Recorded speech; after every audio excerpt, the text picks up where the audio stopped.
Nous sommes partis à la suite d'un Jésus qui se fait proche, dialogue, parfois avec tendresse, parfois avec véhémence, comme nous venons de le voir avec les pharisiens et les scribes. Mais face au mal, peut-on encore discuter ? Faut-il même le faire ? Or, même avec Satan, le diable, le mauvais, quel que soit le nom qu'on lui donne, Jésus dialogue. Voici cette rencontre selon Matthieu, alors que Jésus vient d'être baptisé par Jean le Baptiste. Alors Jésus fut conduit au désert par l'Esprit pour être tenté par le diable. Après avoir jeûné 40 jours et 40 nuits, il eut faim. Le tentateur s'approcha de lui et lui dit : « Si tu es fils de Dieu, ordonne que ces pierres deviennent des pains. » Mais Jésus répondit : « Il est écrit, l'homme ne vit pas seulement de pain, mais de toute parole qui sort de la bouche de Dieu. » Alors le diable l'emmène à la ville sainte et le place au sommet du temple et lui dit : « Si tu es fils de Dieu, jette-toi en bas, car il est écrit, il donnera pour toi des ordres à ses anges, et ils te porteront sur leurs mains, de peur que ton pied ne heurte une pierre. » Jésus lui déclara : « Il est encore écrit, tu ne mettras pas à l'épreuve le Seigneur ton Dieu. »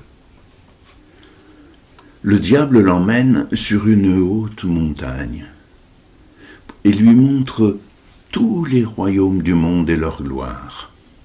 Il lui dit : « Tout cela, je te le donnerai, si, tombant à mes pieds, tu te prosternes devant moi. » Alors Jésus lui dit : « Arrière, Satan, car il est écrit, c'est le Seigneur ton Dieu que tu adoreras, à lui seul tu rendras un culte. » Alors le diable le quitte, et voici que des anges s'approchèrent et le servaient. Cette conversation avec Satan n'est-elle pas un peu surréaliste et même déconcertante ? Bien sûr, elle est imaginaire.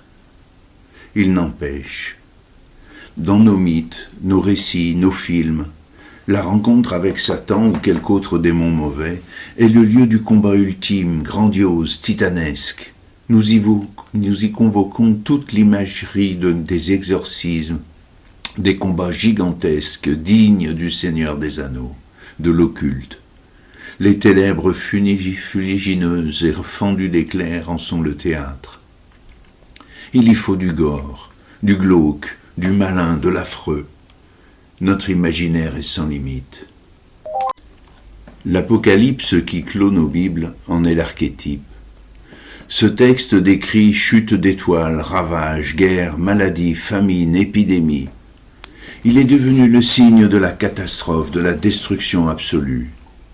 Pourtant, Apocalypse veut dire révélation, au sens de la révélation finale du royaume. Et ce texte de Jean est rempli de symboles incompréhensibles et ésotériques. Sans même aller jusqu'à l'Apocalypse, notre rencontre avec la souffrance, le mal, la mort ne sont pas des conversations de salon, au bout de laquelle le diable s'en va gentiment. Revenons donc à cette rencontre de Jésus avec le mal absolu. Arrêtons-nous encore sur les premiers mots du passage. Jésus est poussé par l'Esprit au désert pour y être tenté. Intriguant ce mot, non ? Jésus ne se retire pas de lui-même au désert, comme nous le ferions pour prendre un temps spirituel. Nous nous retirons volontiers loin du monde justement pour être moins tentés. Le Sahara, les gorges désertiques sont des lieux prisés par les ascètes et les ermites depuis des siècles. Jean-Baptiste y mangeait des sauterelles. Rien ici de tout cela. Jésus y est conduit, amené, poussé pour y être tenté. Il y va pour une rencontre avec Satan, le diable, le mauvais. Jésus est poussé par l'Esprit. à croire que ce n'est pas de gaieté de cœur. Mais nous savons déjà que Jésus ne choisit ni ses trajets, ni ses rencontres. Et voilà que l'Apocalypse ici se réduit à un secours dialogue. Pas de combat titanesque, pas de lutte finale, juste 3 propositions et 3 refus, dans une négociation presque polie, argumentée, au cours de laquelle Jésus est encore ballotté, transporté par le diable, ici ou là. Décidément, il ne décide pas des circonstances. Plus mystérieux et profond, Jésus ne combat pas le mal de manière frontale. Il ne l'arrache pas, il ne le détruit pas. Il se contente de présenter une autre réalité, une autre possible. Il se contente d'exister devant lui. Contre la souffrance, le pouvoir, la vanité, il affirme l'amour. C'est tout.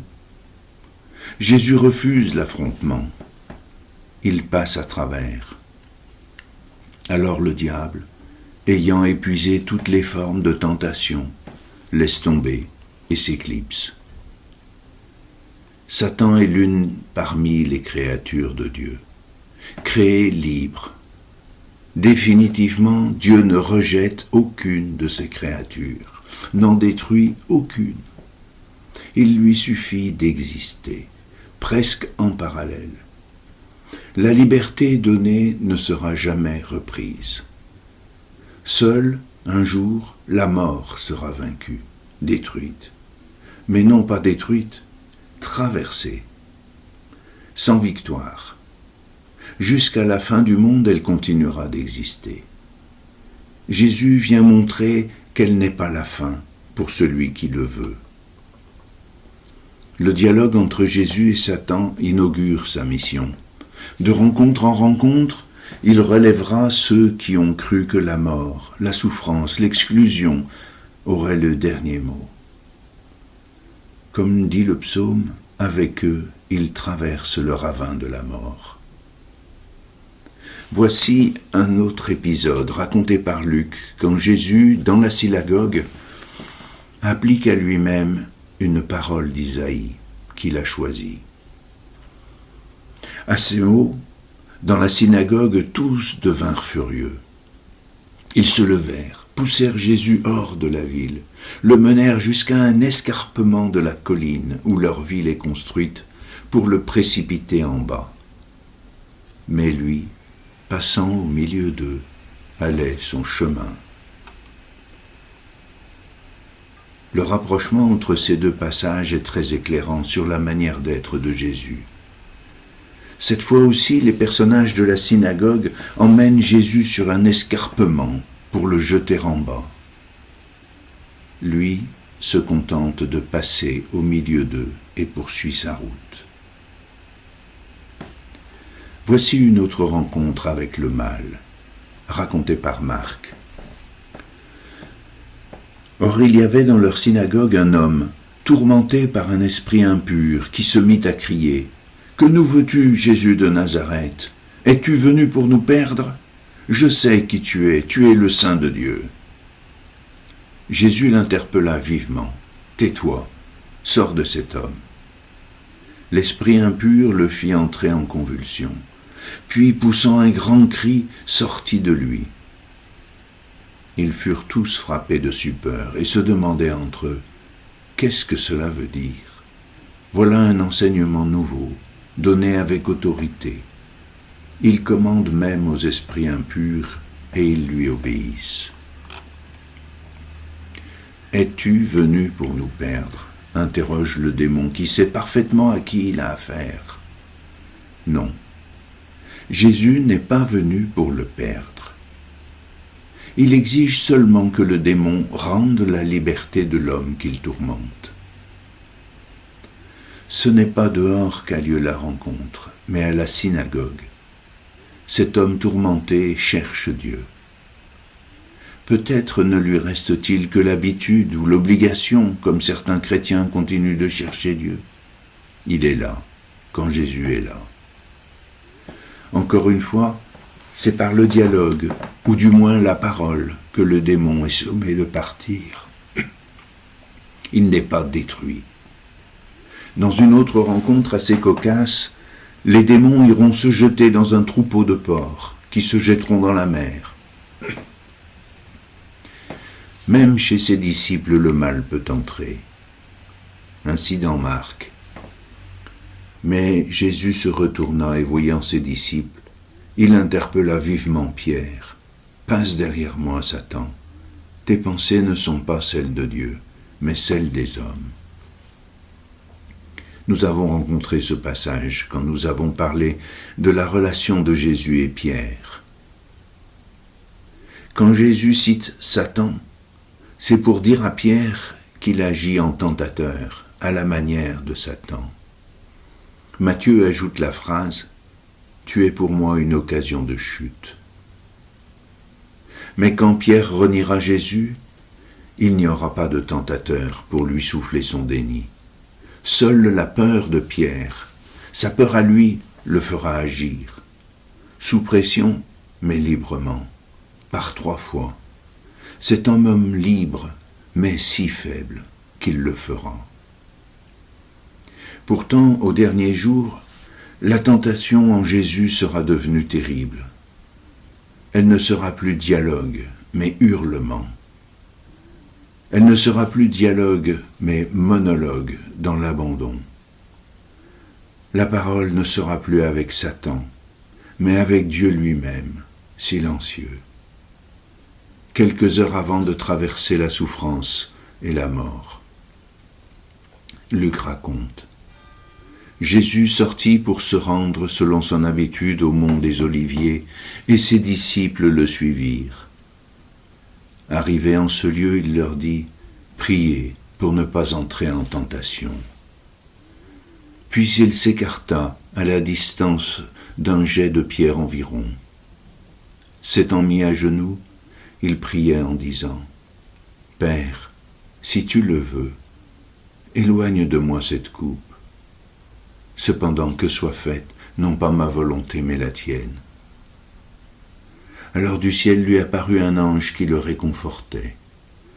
Entré en agonie, Jésus priait avec plus d'insistance, et sa sueur devint comme des gouttes de sang qui tombaient sur la terre. Puis Jésus se releva de sa prière et rejoignit ses disciples qu'il trouva endormis, accablés de tristesse. Il leur dit « Pourquoi dormez-vous ? Relevez-vous et priez pour ne pas entrer en tentation. » Il parlait encore quand parut une foule de gens. Le diable n'est pas là. Pourtant la tentation est bien là, terrible, puissante, dans le dialogue avec son propre Père. Comme si le Père envoyait lui-même la tentation. Une tentation, une angoisse de sueur et de sang. La peur brute, le découragement, le sentiment de vanité de toute sa courte vie. La solitude, l'abandon. C'est en vain qu'il prie pour ne pas entrer en tentation. Elle est là. La tentation sourde son propre cœur d'humain. Personne n'apporte la tentation, il l'apporte lui-même. Il l'apporte depuis le début jusqu'à la fin. Personne n'y peut rien. L'angoisse, le pressentiment, le dernier combat de l'amour qui se donne jusqu'au bout et se bat contre le corps, si faible, qui résiste au don ultime. Éliminer Satan n'éliminerait pas le mal. La tentation est le cadeau terrible qui découle de notre liberté en apprentissage. C'est ainsi que Satan entre dans l'humain. Détruire le tentateur ne mène à rien. Comme les mouches, un autre le remplacerait. Il nous faut prier, nous accrocher ensemble, tenir bon la main du Père. Dans le combat digne et rude contre le mal à l'intérieur de nous, entre mon égoïsme et ma capacité d'amour, quand la peur nous écrase, Jésus, comme tout être humain, ne connaît qu'un seul allié, celui qu'il appelle mon Père, Abba, Papa. son hurlement se fait prière.